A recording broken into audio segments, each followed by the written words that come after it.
هنتكلم عن الاعراض بتاعه قطع الاوتار الدواره في الكتف او اعراض قطع اوتار الكتف.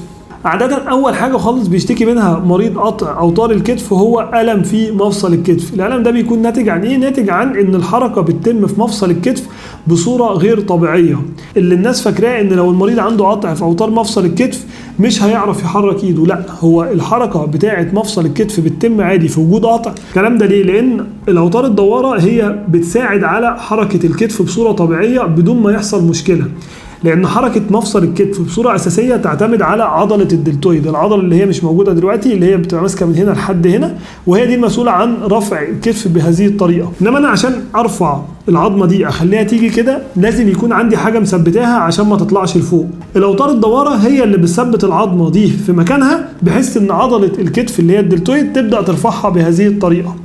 لو أنا عندي الأوتار دي اتقطعت هيظل ان هو بيعرف يحرك كتفه في الاول لان الوتر لسه موجود وبيعمل بصوره مش كامله 100%، لكن بيقدر يخلي الكتف يترفع. اول ما قطع الوتر ده يبقى مزمن ويبدا يرجع لورا زي ما احنا شرحنا او يبقى ريتراكتد تير، تبدا العظمه تتحرك على ان هي بتهنج على العظمه مش على الاوتار الدواره عشان تترفع لفوق. فهيبقى الوضع كالاتي ان انا بخبط هنا واطلع كده، فمع الوقت يبدا يحصل خشونه بين المفصل الاكرومي وراس عظمه العضد، ويبدا يحصل خشونه، وده اللي احنا بنسميه الشولدر سكيب او اللي بنسميه المرض الناتج عن القطع المزمن في الاوتار الدواره. عشان كده دايما احنا بننصح المريض اللي عنده قطع كامل في الاوتار الدواره ان هو لازم يعمل عمليه حتى لو هو بيحرك كتفه بصوره طبيعيه دلوقتي، لان هو مع الوقت وخلال السنين اللي هو هيعيشها قدام هيبدا يحصل خشونه والاوتار دي هترجع لورا ومش هتحمي راس عظمه العضد من ان هي تطلع لفوق وتقابل النتوء الاكرومي. وطبعا بيكون العرض الاساسي بعد فتره طويله من الالم هو عدم الحركه، لان ساعتها بيكون الوتر حصل له ريتراكشن او رجع خالص، وبقى